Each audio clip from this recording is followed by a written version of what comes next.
Welcome to Elemental Adventuring. My name is Peder. Join me and 34 pro-level skydivers as we attempt to shatter the Washington State head-down skydiving record. Think skydiving is just about pulling a ripcord? No, it's way harder than that. What goes into organizing and executing a 34-person skydiving record? If we get the record, will my dog finally respect me? Can I finally take will my fans come back? The mission, guys, to smash this record, we need 34 skydivers traveling upside down at 190 miles per hour, building a complex formation in 35 seconds. Stick around to see if we can get this record. Let's go skydiving. Most skydivers who can fly upside down have spent tons of time training in an indoor skydiving center. These are also called tunnels. Let's go there right now to see how this all works. The tunnel is a giant tube with massive fans that can create wind speeds up to 200 miles per hour. These are so amazing that I'll have a whole episode just about this in the future. Hit like and subscribe if you want to learn more. If you're not into skydiving from a plane in the wild, then a tunnel is an exhilarating place where anyone over the age of 4 can experience free fall. For us skydivers, this is the gym. Here at the tunnel, the wind holding us up is cranking at 190 miles per hour. The building is literally shaking, and inside the tunnel, it's as loud as being next to an aircraft during takeoff. Before we build formations in free fall, we walk it out on the ground. We call this dirt diving. We practice it at the tunnel and on the ground at the drop zone, also known as a skydiving center. We're falling head first towards the earth for this record. Flying upside down is called head down. Flying head down is way faster than falling on your belly. We're like peregrine falcons. Essentially, we are meat missiles. To build the formation, we grip hands. A grip is called the dock. Docks need to be smooth and gentle. A hard dock can send a ripple of energy through the formation, causing it to become unstable. In the tunnel here, look closely at our docks and our head levels as we move into new positions. We practice with the tunnel speed almost maxed out or maxed out. The record formation will fall at about 190 miles per hour, but some skydivers will hit over 250 to dive down to the formation.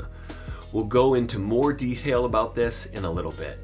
All right, let's head to the hangar at the drop zone for the briefing.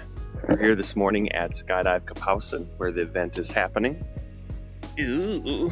Our fearless leaders here, Raj and Larry, have spent months planning this event. This includes planning the formation itself, finding the drop zone, the aircraft, and curating a competent team of skydivers. Washington State didn't have enough skydivers available of this caliber, so skydivers flew in from all over the country to help us out. This is what a dive plan looks like. The boxes on the left represent the airplanes. Each airplane is organized for every jumper to efficiently and safely reach the formation. Each ring of people is called a pod. There are 3 different positions for a skydiver while building a large formation: floater, base, and diver. The floaters exit the aircraft first. They start falling on their backs at a slower speed, then transition to head down to intercept the base. Our base is a group of 4 skydivers that the entire formation builds around. They exit the plane linked together and create the center of the formation. The divers exit the aircraft after the base and go directly into the head down position, often exceeding 250 miles per hour. To dock, they slow their bodies to match the fall rate of the base. The formation needs to break apart so skydivers can safely deploy their parachutes. At predetermined altitudes, different groups of people will turn 180 degrees and then turn and track away. Tracking is when you flatten your body to move forward at a rapid speed. This is what a break-off and parachute deployment plan looks like. Due to the 34 parachutes deploying in the sky, different waves of tracking and parachute deployments are created for safety. This creates maximum vertical and horizontal separation for each skydiver. The next step for the team is to dirt dive. We don't just head up and have a go to see what happens. Here, we are memorizing our flying direction and the colors of people's jumpsuits and equipment. These are the landmarks for navigating to our slots or designated flying positions. Let's go skydiving! Before the record, we did 3 days of practice jumps. For this one, I'm a diver. This is my helmet cam perspective. I am doing well over 230 miles an hour to catch up to the formation. So I'm using the color of people's clothing and their gear to know exactly where I need to be. Look at the Puget Sound and Mount Rainier in the background. What a playground. After 3 days of practice jumps, I was assigned to break into the base. This means I'll exit first as a floater, fly up to the base, and break into it. There are 2 of us breaking into the base, making the base 6 people.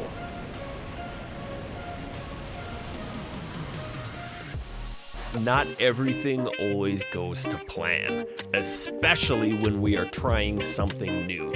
Making mistakes in the sky burns a lot of time, which we do not have in Freefall. Let's go skydiving!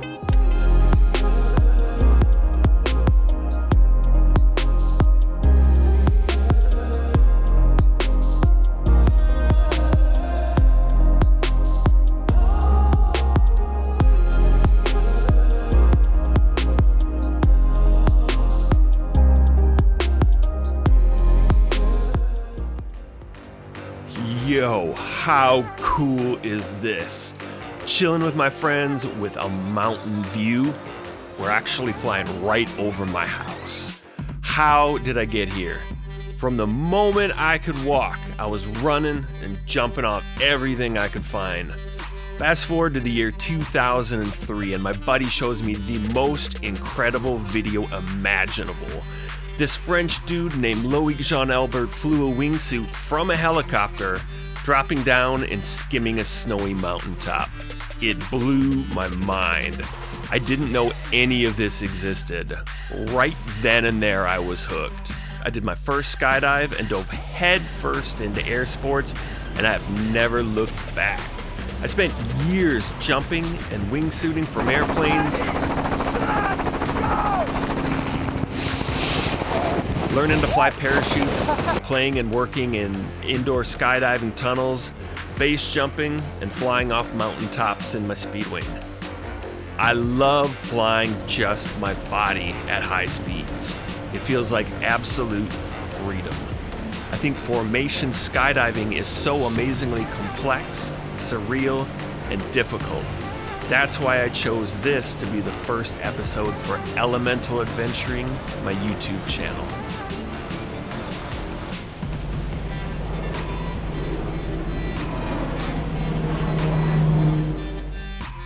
Practice and prep are done. It is time for our first record jump attempt.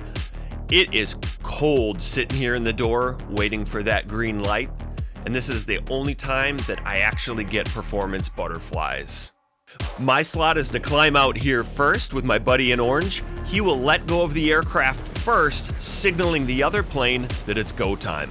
The climb outs are really tight and it turns into a wad of bodies trying to get it as close to the door as possible. It's actually not that hard to hold on to the outside of the airplane, but if I slip, it could ruin the jump for everyone. Time to do our jobs. Since this is the first jump of the new formation build, the whole landscape is new and we're getting used to it. Here, the base is turning a little bit and I made the mistake of chasing it. The base needs to settle out and orient on the line of flight. That is the direction that the planes are flying. From that orientation, the entire formation can build efficiently in the way that it was engineered. For our first attempt, this one built really well. So time to head back down to the ground, debrief, dirt dive, head back up, and do it again. Jump attempt number 2. On each attempt, every jumper gets more used to the timing of their exit and the picture of what it all looks like. We continually dial it in to get as fast as possible at our tasks.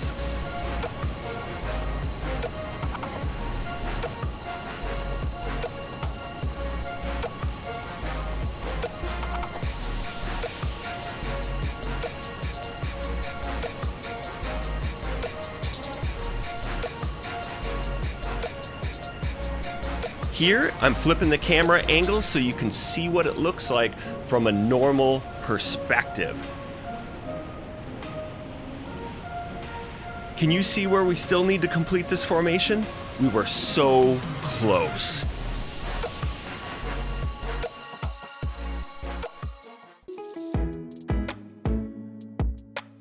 We spend a lot of time chilling in airplanes in this sport. It's easy to get in your head and get too serious about what you're about to do.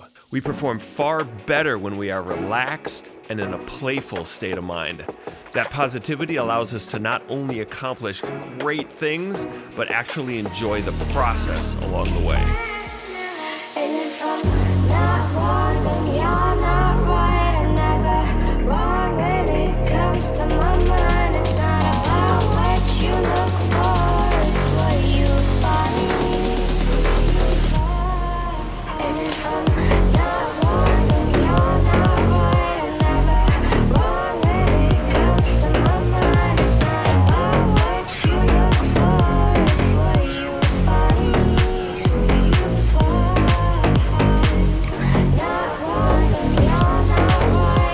I'm never wrong when it comes to my mind. It's not about what you look for, it's what you find. It's who you find. Didn't build in time, we need to be faster.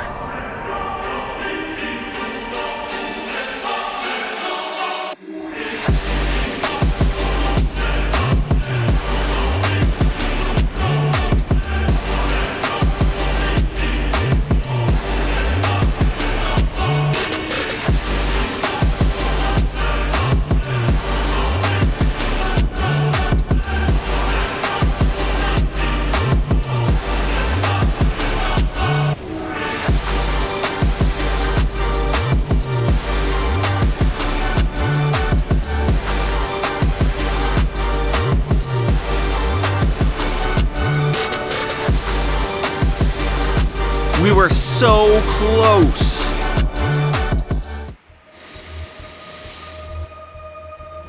Last day. Last chance. Everyone gathered for this moment.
I can only see part of the formation from my slot, but I can tell by the look on people's faces that we did it.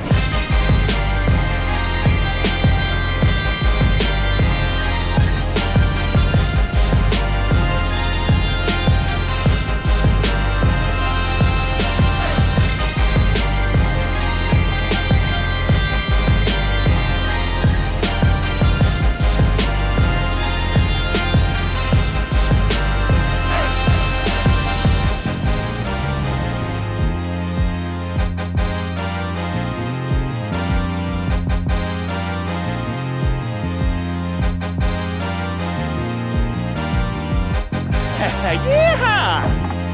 That was wonderful. Woo! Yeah, buddy! Yeah! Hey, awesome job, man.